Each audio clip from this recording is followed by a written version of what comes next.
Vamos ao comentário na grande edição com o Diogo Feio e o Daniel Oliveira. Meus senhores, muito boa noite, sejam bem-vindos. Daniel, antes, pelo contrário, gostava que fosses tu hoje a começar e precisamente que te pronunciasses sobre esta declaração do Ministro versus resposta do Secretário de Estado e versus aquilo que acabámos de ouvir do ex-presidente do Júri Nacional de Exames. É um clássico. Não se deve ter um Secretário de Estado mais, não quero pôr isto numa questão de seriedade nem de caráter, mas mais rigoroso do que o Ministro, é sempre perigoso. E aqui repete-se o que tem acontecido, que é, para piorar tudo o que correu mal, o Ministro tem atirou culpas para o diretor, atirou culpas para os professores, para os diretores, atirou culpas para os professores, até houve um momento que atirou culpas para os pais porque eram imprudentes a marcar férias, e agora foi para o Presidente do Júri Nacional, o antigo Presidente do Júri Nacional, tentando atirar areia, porque a questão não é se há um relatório ou não é, podíamos pedir se ele precisar. Era bom que houvesse um relatório, mas era bom que então ele o tivesse pedido antes de decidir alargar esta decisão. Mas, independentemente de haver relatório ou não, o próprio Secretário de Estado confirmou que foram dadas informações, como era óbvio, até era óbvio que teriam sido dadas. Eu não quero acreditar que o Ministro decidiu avançar para alargar todo este processo e não perguntou sequer como é que tinham corrido o piloto, não é? Não acredito nisso. A questão deixa-me dizer só que eu acho que estamos numa situação bastante complicada para a frente, como dizia, aliás, uma mãe que foi entrevistada por vocês, não há maneira, é muito difícil isto ser justo. Havia uma maneira. Nós temos muitos estudantes que não sabem a situação em questão, que não confiam na nota que tiveram, ou que tiveram notas suspensas, ou que há desconformidades que conhecem ou que não conhecem, que não têm sequer a prova ainda, e que vão decidir às cegas, que estão a decidir às cegas, se vão à segunda, se vão à terceira, à época especial. Eu acho que já foi um erro. O Ministro teve como critério para a sua decisão a sua própria situação política. Quando decidiu, porque ficaria difícil, é verdade que ficaria difícil se o Ministro não tivessem saído as notas a 17. Ficaria difícil. A situação do Ministro, sim, a situação dos estudantes ficaria melhor. E, na realidade, é evidente que já foi um erro avançar para as pautas com 1.400 notas suspensas, e já percebemos muito mais problemas, eu vou terminar. Este erro repete-se por não querer alterar o calendário da segunda fase. E a entrada nas candidaturas à universidade, esse calendário devia ser alterado. Devia ser alterado para salvar o que é mais importante aqui, que não é o Ministro, que é a credibilidade do processo, que está quase ferida de morte. É quanto mais garantirmos a credibilidade e a igualdade nestas candidaturas, mesmo que se atrase a entrada para a universidade, coisa que isso sim não é a primeira vez que aconteceria, melhor. Porque isso é que o Ministro pode não sobreviver. A credibilidade de exames que existem há 25 anos tem que sobreviver, fique ou não fique o Ministro. E isso eu acho que está posto em causa, como está posto em causa outra coisa em relação ao Ministro, que essa é a sua maior dificuldade, nem é só isto ter corrido mal, é ter atirado as culpas para baixo. Isso mina definitivamente a capacidade de um Ministro trabalhar com as escolas e com os professores. Eu não imagino como é que os diretores e os professores veem este Ministro neste momento. Diogo, se o Ministro não sabia informações sobre o teste piloto ano passado, porquê é que avança para este ano para isto? Segundo, por outro lado, se sabia, porquê é que não dá o devido peso a alertas, por exemplo, feitos pelo Presidente o ex-Presidente do Júri Nacional de Exames, que também diz, como ainda há pouco mostrámos, hoje em entrevista à SIC Notícias, que não havia indicação de que o que estava a acontecer no ano passado era para, de repente, de um momento para o outro, passar a ser nacional. Para todas as disciplinas, quero dizer. Ora bem, temos aqui várias questões, vamos a cada uma delas.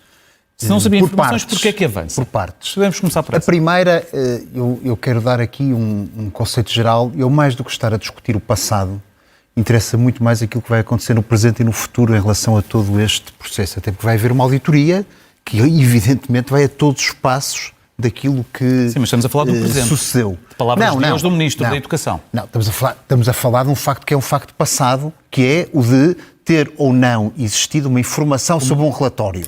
O Ministro Isso é um facto passado. Disse hoje no Parlamento que não tinha tido informações do Júri Nacional de Exames. Já vou. E até posso aqui utilizar um exemplo que se calhar não teriam à espera, que é o do próprio Daniel, que muitas vezes, antes destes debates, decide escrever aquilo que são os seus argumentos e, por exemplo, em relação a estas duas matérias, tem-nas escritas. É uma grande... É um princípio que deve existir em relação a esta matéria, que se há um relatório escrito, que se entrega. Eu, quando exerci funções, no final fiz um relatório que fiz chegar a quem me sucedeu nas funções de Secretário de Estado da Educação.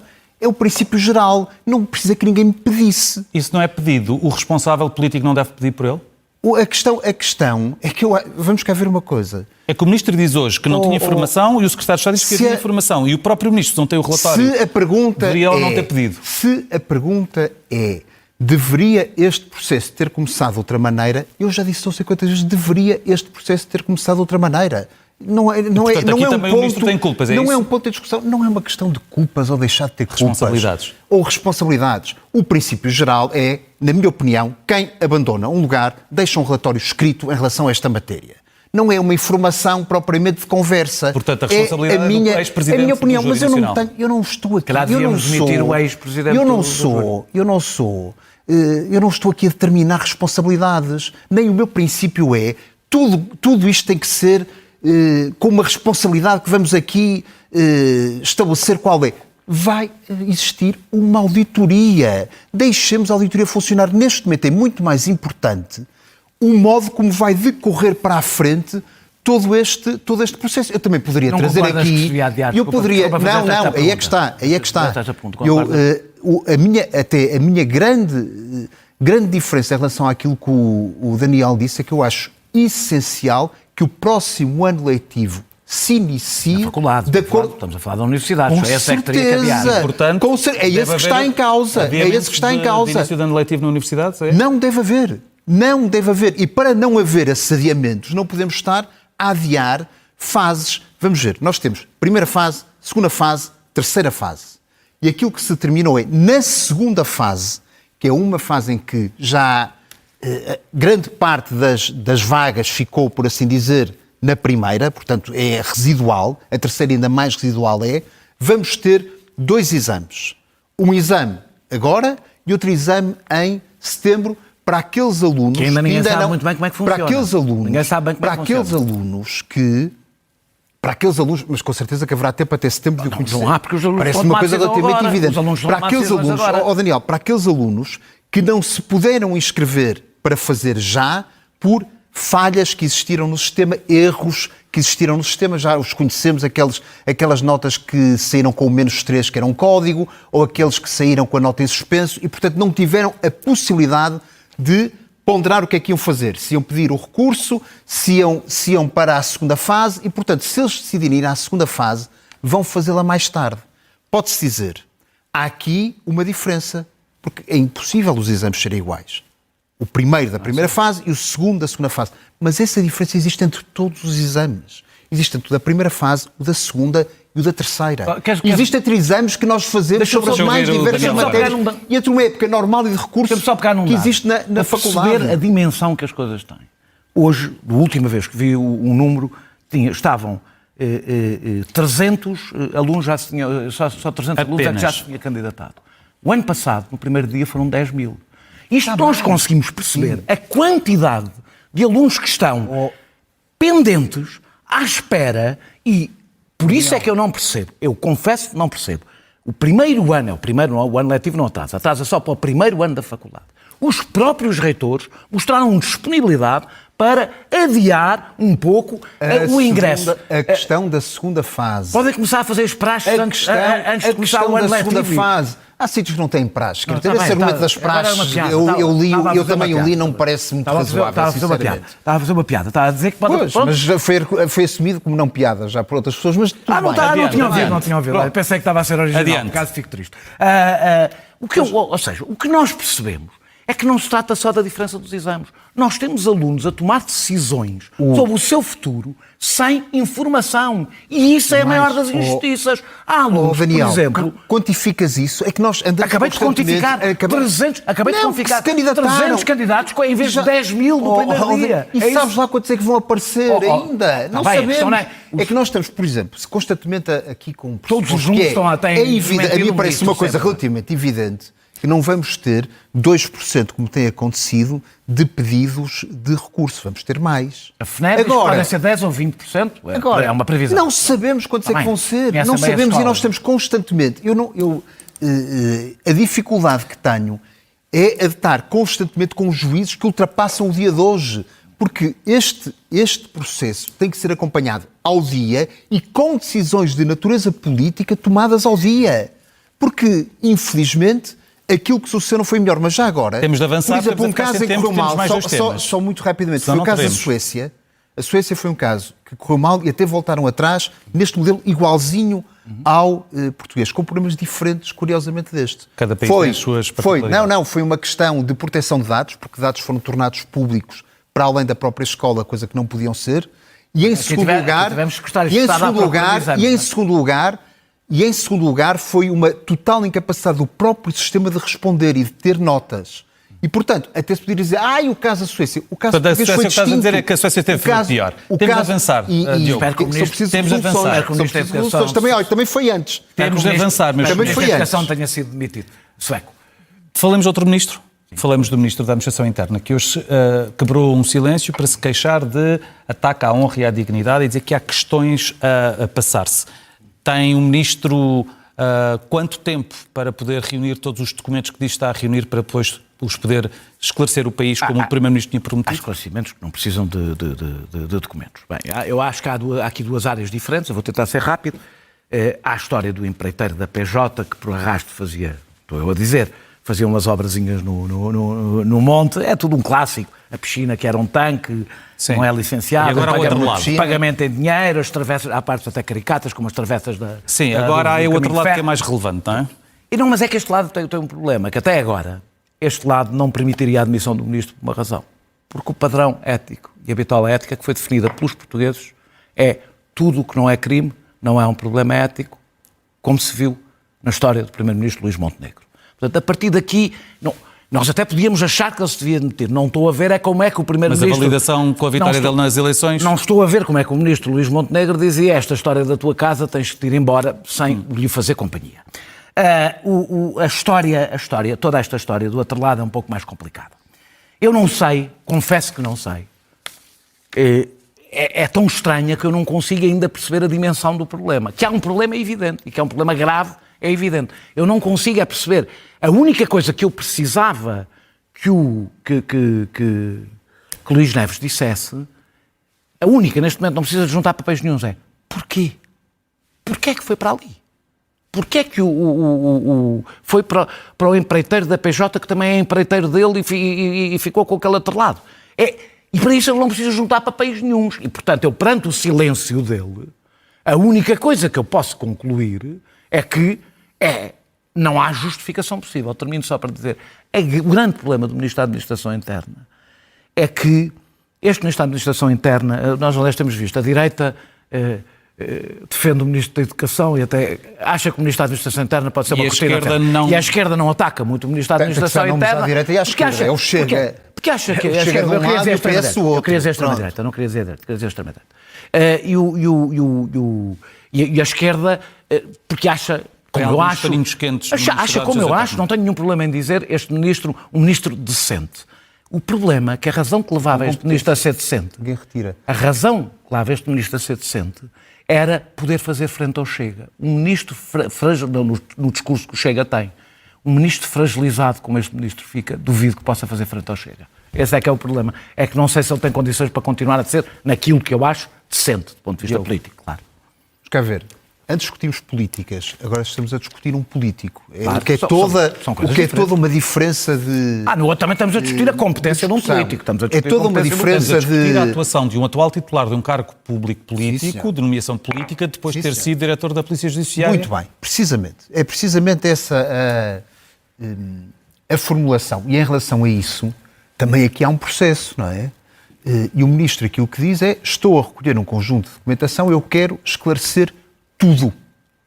Quer dizer, é que não é... Eu quero esclarecer todos os pontos. Há um conjunto de perguntas em relação a esta matéria que se podem, de facto, colocar. Houve uma apreensão. Houve uma apreensão de um atrelado. Para onde foi o atrelado?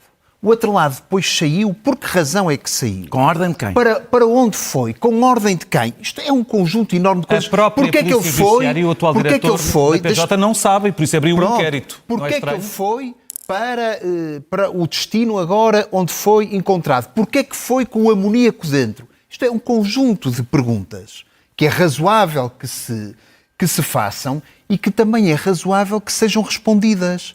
Agora, tudo tem o seu tempo. E não podemos estar a pressupor que as respostas são respostas insuficientes ou suficientes, ou que há aqui ilícitos, e já ouvi aqui grandes discussões sobre as matérias de natureza criminal. Já agora explicar um bocadinho, se me for possível. Não tens quase tempo nenhum. O que é isto do descaminho? O descaminho é um objeto que deve estar sobre uma guarda pública, deixar de estar e ir para o outro lado, e ser feito com dolo. Para o outro lado, para o lado de um privado. Ainda Para por um cima. lado de um privado e ser feito com... Porque poderia ter saído de um lado público para um outro organismo público, não é? E ser feito com dolo, com consciência e vontade de assim ser, para prejudicar a questão do bem público, assim como o abuso de poder também é uma decisão tomada precisamente com dolo de prejudicar o bem público. E, portanto, eu acho que nós temos que ter aqui alguma ponderação na forma como vamos vendo estas questões, sendo que eu continuo sem ver ninguém a pôr em causa a competência política deste Ministro para aquelas que são as matérias que tem que tratar. Não está em causa por esta questão per si? Não, a questão não, por uma questão. Nunca a competência de um Ministro é posta por uma questão. O problema é esse, é que nós andamos a teorizar sobre questões e a chegar a grandes conclusões antecipadas quando isso não é razoável. E já agora, só aqui uma questão que é importante em relação ao argumento que o Daniel disse, é que para a admissão e exoneração dos membros do Governo, nós temos uma Constituição que determina regras. E as regras têm a ver com factos de natureza política, um juízo de natureza política que um Primeiro-Ministro faz sobre um Ministro, ou que um Ministro faz sobre si próprio. Ainda recentemente, claro, isso aconteceu. E são juízos de natureza política e não há aqui uma espécie de referendos perante o eleitorado em relação a esse género de matérias, e não vejo qualquer limitação por parte do Primeiro-Ministro em relação à confiança que tem ou não nos membros do seu Governo. Ele anunciou que tinha total confiança nos membros do Governo no Parlamento. Para terminar a nossa conversa, falamos genericamente sobre o Governo. Neste verão quente, o que é que queima mais o Primeiro-Ministro? Daniel, é o Ministro da Educação, é o Ministro da Administração Interna? Neste momento está ensanduichado. Está ensanduichado, por um lado, a esquerda com o Ministro da Educação, a extrema-direita com o Ministro da Administração Interna. De um lado, uma questão de competência, capacidade e competência, que é o caso do Ministro da Educação. É uma questão de competência. Na questão do Ministro da Administração Interna, é uma questão de capacidade e força política, por causa, não é uma questão ética, é o efeito que a questão ética tem para a sua capacidade e força política, porque os ministros também precisam disso, não são técnicos, precisam de força política. Eu diria que o caso, ao contrário do que parece, o caso da educação desgasta muito mais o Governo, porque tem a ver com uma questão da experiência direta das pessoas, enquanto a outra é uma questão mais mediática, que nós acompanhamos na televisão. A outra, as pessoas estão a viver e não esquecem, então, estes miúdos, devido que esqueçam durante bastantes anos. Eu diria, este Governo, eu tenho ouvido dizer às pessoas, vou ser rápido, devia fazer uma remodelação a seguir, como óbvio, estes ministros não podem cair nem na época dos incêndios, nem em meio dos exames. Portanto, até setembro estão os dois garantidos que vão lá ficar, porque não se pode mudar estes ministros até lá. O Governo devia fazer uma remodelação. Eu começo a fazer o levantamento, sim, devia provavelmente tirar a Ministra do Trabalho, depois da derrota da lei laboral e da PSU e da Diária da Segurança Social, não sabemos o que é que ela vai ficar lá a fazer. O Ministro da Educação, que eu acho que perdeu a capacidade sequer de continuar a dirigir as escolas, depois de, sobretudo, a tirar culpas para baixo. O Ministro, o MAI, por causa desta situação política. O Ministro das Infraestruturas, porque cada pacote que faz piora a questão da Habitação. O Ministro da Presidência, que é na realidade o centro de ter transformado este governo num centro de propaganda. E eu pergunto-me, depois da remodelação fica exatamente quem? Olha a Ministra da Justiça, até agora está-lhe a correr bem. Fica o Primeiro-Ministro e a Ministra da Justiça. E da não Saúde? sobra muita coisa. Não e a Ministra... Não, era a primeira que eu dizia, era a Ministra da Saúde. Bem, Essa já devia ter saído, como é evidente. Depois desta moção de censura que o Daniel aqui fez... Não fui eu que escolhi. Não fui eu que escolhi. Admitiremos que é um juízo muitíssimo subjetivo. Com certeza que é de um governo. Eu, aliás, poderia um a um a competência dos governos. Daniel, um minuto para o Diogo, já não temos tempo. A avaliação da competência é sempre subjetiva.